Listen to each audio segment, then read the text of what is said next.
And 6 years later, St. Mark was assassinated. He was really badly beaten by those who were envious of his success. And Christianity wasn't looked at that time as a dangerous thing.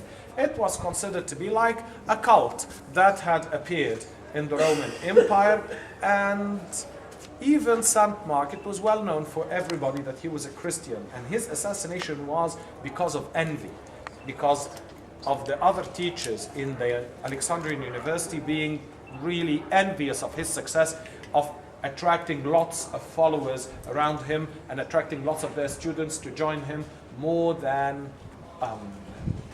what they thought it would be.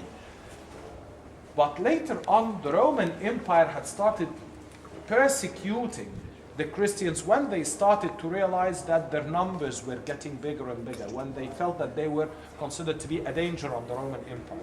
Some people wonder, was it because the Romans were pagans and the Christians were monotheists? But what about the Jewish communities? There have been lots big Jewish communities living among the Roman Empire. Yes, this is true, but Judaism at that time was a closed community. You could not become part of it unless by birth.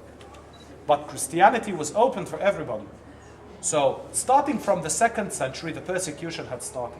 But the amazing thing in Egypt, Christianity had started attracting more and more followers because of the bad policies of the Romans. And the Christians, when their numbers became too big, they had the real power. They started persecuting those who believed in the ancient Egyptian gods and killing them at some point, like what happened in Alexandria when they had assassinated the philosopher Hypatia, the famous mathematician and philosopher, and they assassinated her in a very brutal way, closing the famous museum, destroying these temples, and all of that.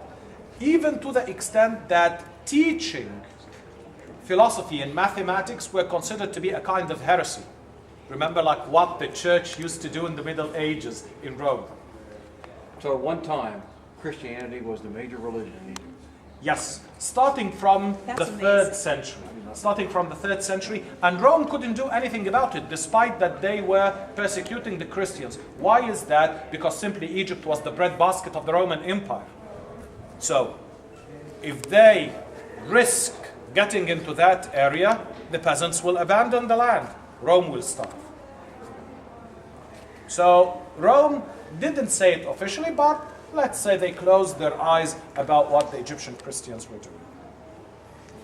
Over here, this is the coronation scene showing King Ptolemy, and he is standing between the two deities, the two prehistorical deities of Upper and Lower Egypt.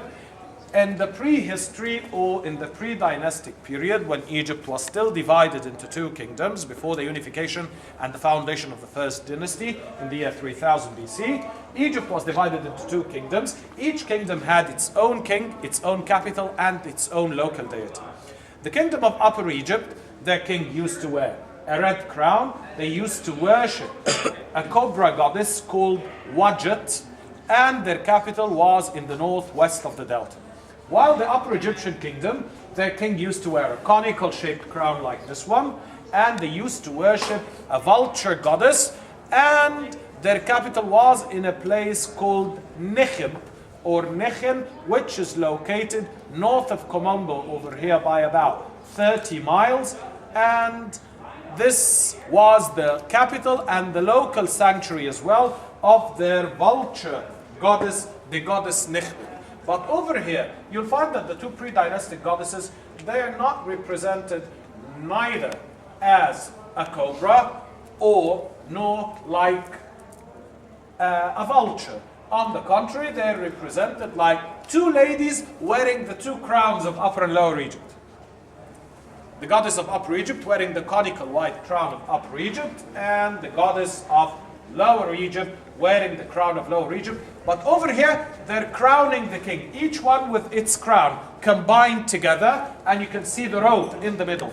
As a sign of tying both crowns together, the king wears the double crown as a symbol or as a recognition of this king as a king for Upper and Lower Egypt. I figured this guy here was named Gigolo. What he had on each side of him.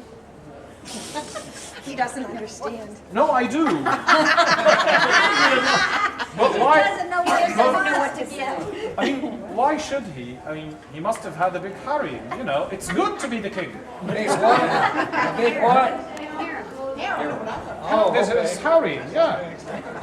It's good to be the king. It's always good to be the king. Oh, yeah. Over here,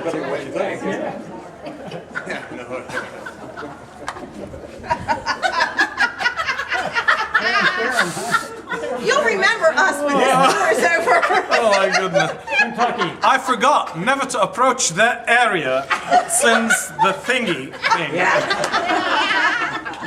Over here, we can see the god Sobek, the crocodile god, and the goddess Hathor, the cow goddess, behind him. They are both waiting for the king to be introduced to them after his coronation by the two pre-dynastic goddesses.